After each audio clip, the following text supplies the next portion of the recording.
Leviticus 7. Likewise, this is the law of the sacrifice for a transgression. It is the Holy of Holies. Therefore, where the holocaust is immolated, the victim for a transgression shall also be slain. Its blood shall be poured out all around the altar.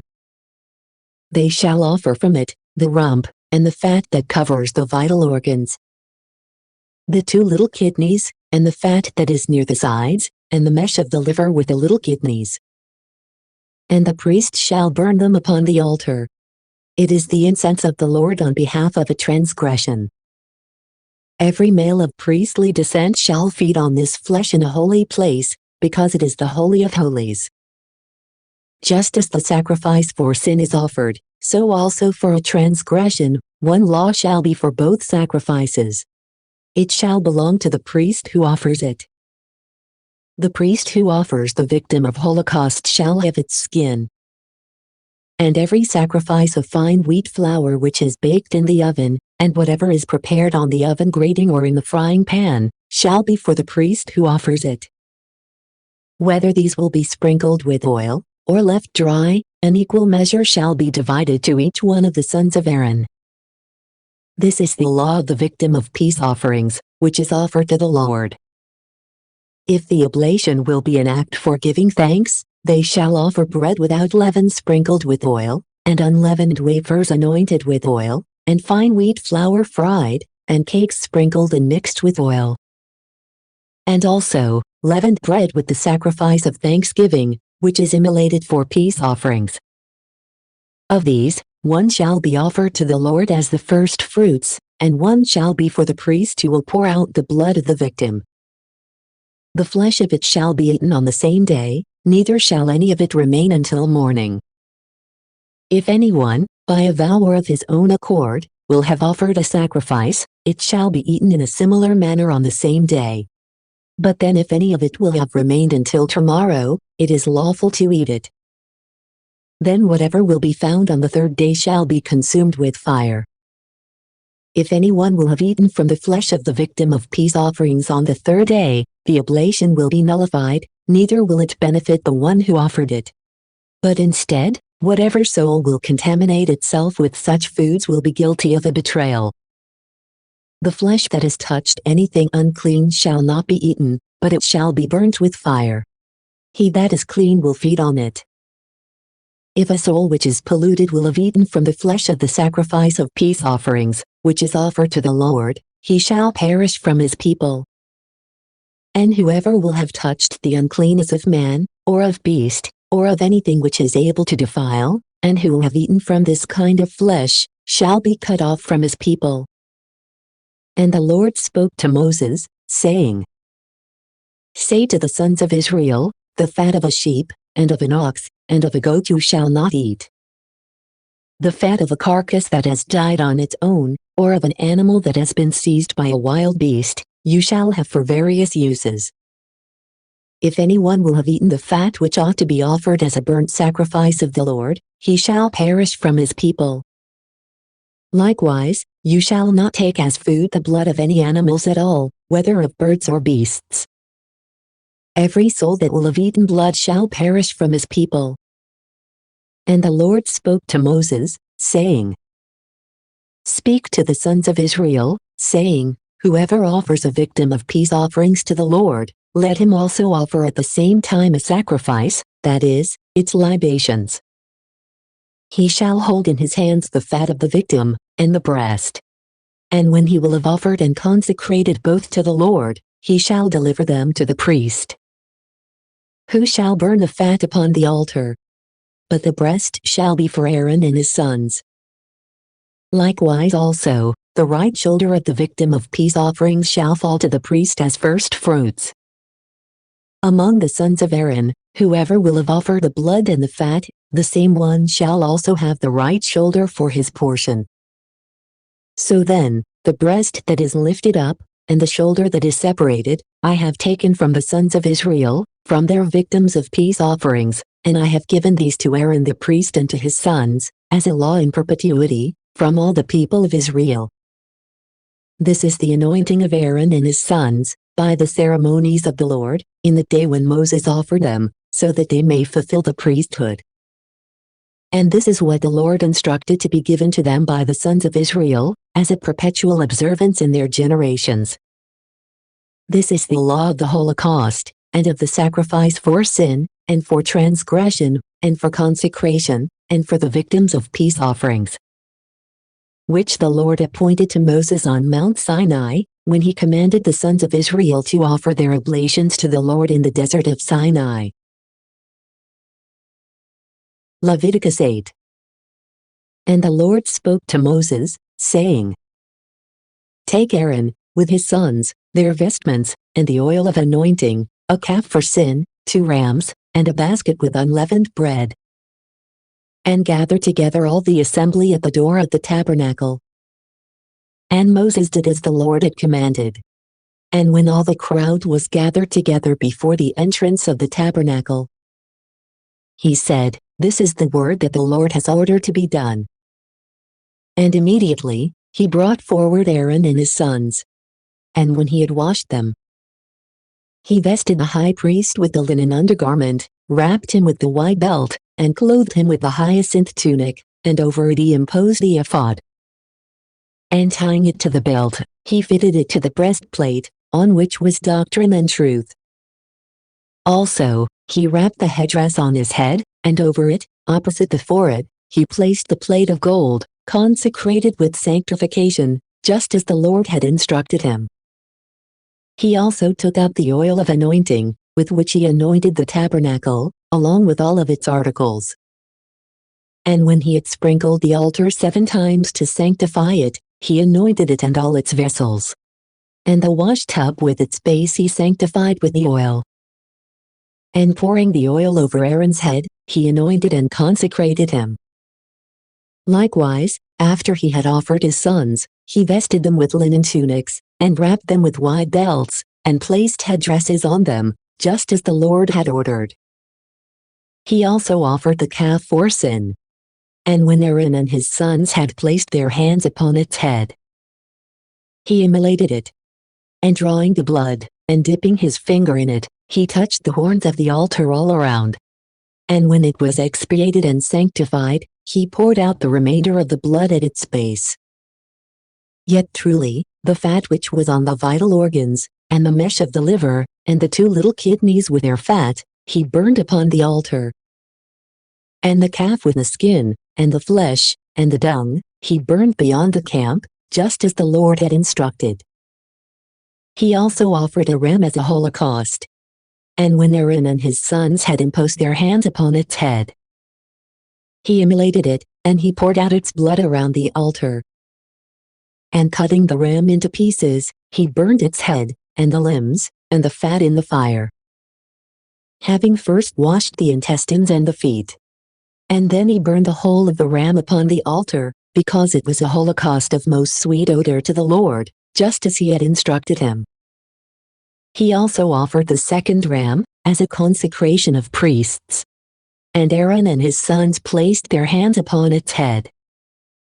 And when Moses had immolated it, taking up some of its blood, he touched the tip of Aaron's right ear, and the thumb of his right hand, and similarly also his foot. He also offered the sons of Aaron. And when, from the blood of the ram which was immolated, he had touched the tip of the right ear of each one, and the thumbs of their right hands, as well as their feet, he poured out the remainder upon the altar all around. Yet truly, the fat, and the rump, and all the fat that covers the intestines, and the mesh of the liver, and the 2 kidneys with their fat, and the right shoulder, he separated. Then, taking bread without leaven from the basket of unleavened bread, which was before the Lord, and a cake sprinkled with oil, and a wafer, he placed them upon the fat and the right shoulder, delivering all these to Aaron and his sons. And when they had lifted them up in the sight of the Lord, he received them again from their hands, and he burned them upon the altar of holocaust, because it was an oblation of consecration, as a sweet odor of sacrifice to the Lord. And he took his portion from the ram of consecration, and he lifted up its breast in the sight of the Lord, just as the Lord had instructed him. And taking up the ointment, And the blood that was on the altar, he sprinkled it over Aaron and his vestments, and over his sons and their vestments. And when he had sanctified them with their vestments, he instructed them, saying, Cook the flesh before the entrance of the tabernacle, and eat it there. Likewise, eat the loaves of consecration, which have been placed in the basket, just as the Lord instructed me, saying, Aaron and his sons shall eat them. Then whatever will remain of the flesh and the loaves shall be consumed with fire. Also, you shall not exit from the door of the tabernacle for 7 days, until the day on which the time of your consecration shall be completed. For in 7 days the consecration is finished. Even as it has begun at this present time, so that the rite of the sacrifice might be accomplished. Day and night you shall remain in the tabernacle, observing the watches of the Lord, otherwise you shall die. For so it has been commanded to me. And Aaron and his sons did everything that the Lord spoke by the hand of Moses. Leviticus 9. Then, the 8th day having arrived, Moses called Aaron and his sons, and those greater by birth from Israel, and he said to Aaron, Take a calf for sin from the herd, and a ram as a holocaust, both immaculate, and offer them in the sight of the Lord. And to the sons of Israel, you shall say, Take a he-goat for sin, and a calf as well as a lamb, both 1 year old and without blemish, as a holocaust. Take also an ox and a ram for peace offerings. And immolate them before the Lord, offering with the sacrifice of each one fine wheat flour sprinkled with oil. For today the Lord will appear to you. And so they brought everything that Moses had ordered before the door of the tabernacle, where, when all the multitude stood together, Moses said, This is the word, which the Lord has instructed. Accomplish it, and his glory will appear to you. And he said to Aaron, Approach toward the altar, and immolate on behalf of your sin. Offer the holocaust, and pray for yourself and for the people. And when you have slain the victim for the people, pray for them, just as the Lord has instructed. And immediately Aaron, approaching toward the altar, immolated the calf for his sin. And the sons brought its blood to him, and dipping his finger in it, he touched the horns of the altar, and he poured out the remainder at its base. And the fat, and the little kidneys, and the mesh of the liver, which are for sin, he burned upon the altar, just as the Lord had instructed Moses. Yet truly, the flesh and its skins he burned with fire beyond the camp. He also immolated the victim of holocaust. And the sons brought its blood to him, which he poured out all around the altar. And when the victim itself was cut into pieces, they brought him the head and each of the limbs, all of which he burned with fire upon the altar. Having first washed the intestines and the feet with water, and making an offering for the sin of the people, he slew the he-goat. And expiating the altar, he accomplished the holocaust, adding to it the sacrifice of the libations, which are to be offered together, and burning them upon the altar, separately from the ceremonies of the morning holocaust.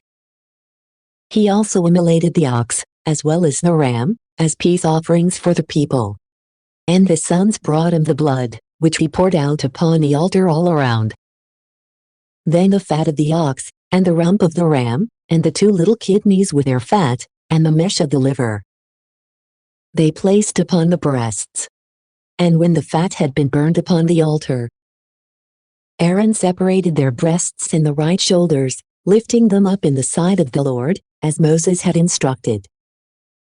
And extending his hands to the people, he blessed them. And so, the victims for sin, and the holocausts, and the peace offerings being completed, he descended. Then Moses and Aaron entered the tabernacle of the testimony, and afterwards came out and blessed the people. And the glory of the Lord appeared to the entire multitude. And, behold, a fire from the Lord devoured the holocaust, and the fat which was on the altar. When the crowd had seen this, they praised the Lord, falling on their faces. Leviticus 10. And the sons of Aaron, Nadab and Abihu, picking up their censers, placed fire in them and incense upon them, offering in the sight of the Lord a strange fire, such as was not instructed of them. And fire coming out from the Lord destroyed them, and they died in the sight of the Lord.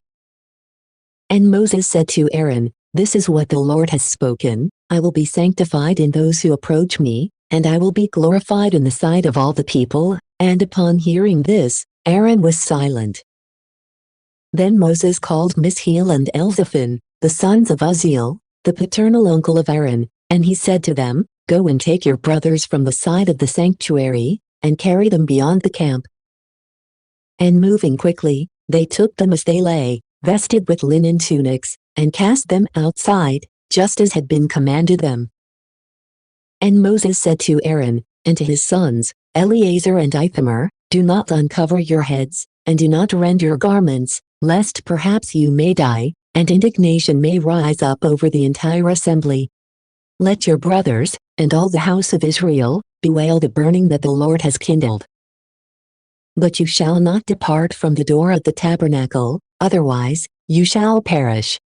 For certainly the oil of holy anointing is upon you." And they did all things according to the precept of Moses. The Lord also said to Aaron, "You shall not drink wine, nor anything that is able to inebriate you or your sons, when you enter into the tabernacle of the testimony, lest you die. For it is an everlasting precept in your generations. And so may you have the knowledge to discern between holy and profane, between polluted and clean. And so may you teach the sons of Israel all my ordinances, which the Lord has spoken to them by the hand of Moses." And Moses spoke to Aaron, and to his sons, Eleazar and Ithamar, who were remaining, "Take the sacrifice which remains from the oblation of the Lord, and eat it without leaven next to the altar, because it is the holy of holies. For you shall eat it in a holy place, which is given to you and to your sons, from the oblations of the Lord, just as has been instructed me. Likewise, the breast which is offered, and the shoulder which is separated, you shall eat in a most clean place, you and your sons, and your daughters with you.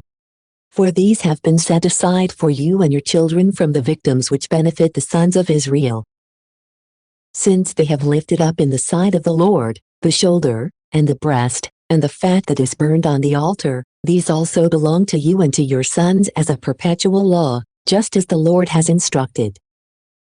Meanwhile, when Moses was searching for the he-goat, which had been offered for sin, he discovered it burned up. And being angry against Eleazar and Ithamar, the sons of Aaron who were remaining, he said, "Why did you not eat the sacrifice for sin in the holy place, which is the Holy of Holies, and which was given to you, so that you might carry the iniquity of the people, and might pray for them in the sight of the Lord? Especially since none of its blood has been brought into the holy places, and since you should have eaten it in the sanctuary, as was instructed me." Aaron responded, "This day, the victim for sin has been offered, and the holocaust in the sight of the Lord. But you see what has happened to me. How could I eat it, or please the Lord in the ceremonies, having a sorrowful mind?" But when Moses had heard this, he was satisfied. Leviticus 11. And the Lord spoke to Moses and Aaron, saying, "Say to the sons of Israel, these are the animals that you ought to eat out of all the living things of the earth. All that has a divided hoof, and that chews over again, among the cattle, you shall eat. But whatever certainly chews over again, but has a hoof that is not divided, such as the camel and others, these you shall not eat, and you shall consider them to be among what is unclean. The rock rabbit which chews over again, and whose hoof is not divided, is unclean. And so also is the hare, for it too chews over again, yet its hoof is not divided. And also the swine, which, though its hoof is divided, does not chew over again. The flesh of these you shall not eat, nor shall you touch their carcasses, because they are unclean to you. These are the things that breed in the waters, and which it is lawful to eat. All that has little fins and scales, as much in the sea, as in the rivers and ponds, you shall eat. But whatever does not have fins and scales, of those things that live and move in the waters, shall be abominable to you. And detestable, their flesh you shall not eat, and their carcasses you shall avoid. All that does not have fins and scales in the waters shall be polluted. These are those things among the birds which you must not eat, and which are to be avoided by you, the eagle, and the griffin, and the osprey, and the kite, as well as the vulture, according to their kind. And all that is of the raven kind, according to their likeness. The ostrich, and the owl, and the gull, and the hawk, according to its kind. The owl, and the sea-bird, and the ibis, and the swan, and the pelican, and the marsh hen. The heron, and the plover according to its kind, the crested hoopoe, and also the bat. Of all that flies, whatever steps upon 4 feet shall be abominable to you. But whatever certainly walks upon 4 feet, and also has longer legs behind, with which it hops upon the earth, you shall eat, such as the beetle in its kind, and the cricket, and grasshopper, and the locust, each one according to its kind. But among flying things, whatever has only 4 feet shall be detestable to you. And whoever will have touched their carcasses shall be defiled, and he shall be unclean until evening. And if it will be necessary to carry any of these dead things, he shall wash his clothes, and he shall be unclean until the sun sets. Every animal that certainly has a hoof, but which is not divided, nor does it chew over again, shall be unclean. And whoever will have touched it shall be contaminated. Whatever walks upon its hands, out of all the animals that advance on all 4s, shall be unclean. Whoever will have touched their carcasses shall be polluted until evening. And whoever will have carried this kind of carcass shall wash his clothes, and he shall be unclean until evening. For all these are unclean to you. Likewise, these shall be considered among the polluted things, out of all that moves upon the earth, the weasel, and the mouse, and the crocodile, each one according to its kind. The shrew, and the chameleon, and the gecko, and the lizard, and the mole. All these are unclean. Whoever will have touched their carcasses shall be unclean until evening. And anything upon which something from their carcasses will have fallen shall be defiled, whether it is a vessel of wood, or a garment, or skins, or hair cloths, or anything by which work is done. These shall be dipped in water and shall be defiled until evening, but then afterwards these shall be clean. But an earthen vessel, into which something from these will fall, shall be defiled, and therefore it is to be broken. Any of the foods that you eat, if water from such a vessel will have been poured upon it, it shall be unclean. And every liquid which one may drink from such a vessel shall be unclean. And if anything from among these kinds of dead things has fallen upon it, it shall be unclean, whether it be an oven, or a pot with feet, these shall be unclean and shall be destroyed. Yet truly, fountains and cisterns, and all reservoirs of water shall be clean. Whoever will have touched their carcasses shall be defiled. If it falls upon seed grain, it shall not defile it. But if anyone has poured water upon the seed grain, and afterward it was touched by the carcasses, it shall be immediately defiled. If any animals will have died, from which it is lawful for you to eat, whoever will have touched its carcass shall be unclean until evening. And whoever will have eaten or carried anything of these shall wash his clothes, and he shall be unclean until evening. All that creeps across the earth shall be abominable, neither shall it taken up as food. Whatever advances by 4 feet upon the chest, or that has many feet, or that drags across the soil, you shall not eat, because it is abominable. Do not be willing to contaminate your souls, nor shall you touch any of these, lest you become unclean. For I am the Lord your God. Be holy, for I am holy. Do not pollute your souls with any creeping thing, which moves across the land. For I am the Lord, who led you away from the land of Egypt, so that I would be your God. You shall be holy, for I am holy. This is the law of animals and flying things, and of every living soul that moves in the waters or creeps upon the land. So that you may know the difference between clean and unclean, and so that you may know what you ought to eat, and what you ought to refuse. Leviticus 12. And the Lord spoke to Moses, saying, Speak to the sons of Israel, and you shall say to them, A woman, if she has received the seed to bear a male, shall be unclean for 7 days, just as in the days of separation due to menstruation. And on the 8th day, the little infant shall be circumcised. Yet truly, she herself shall remain for 33 days in the blood of her purification. She shall not touch anything holy, nor shall she enter into the sanctuary, until the days of her purification are completed. But if she will bear a female, she shall be unclean for 2 weeks, according to the custom of her monthly flow, and she shall remain in the blood of her purification for 66 days. And when the days of her purification have been completed, for a son or for a daughter, she shall bring to the door of the tabernacle of the testimony, a 1-year-old lamb as a holocaust, and a young pigeon or a turtle dove for sin, and she shall deliver them to the priest. He shall offer them in the sight of the Lord, and he shall pray for her. And so she shall be cleansed from the issue of her blood. This is the law for one who bears a male or a female. And if her hand has not obtained or been able to offer a lamb, she shall take 2 turtle doves or 2 young pigeons, one as a holocaust, and the other for sin. And the priest shall pray for her, and so she shall be cleansed. Thank you for watching. If you like the content on this channel, please press subscribe, the like button or comment below. We'd love to get your tips. See you next time.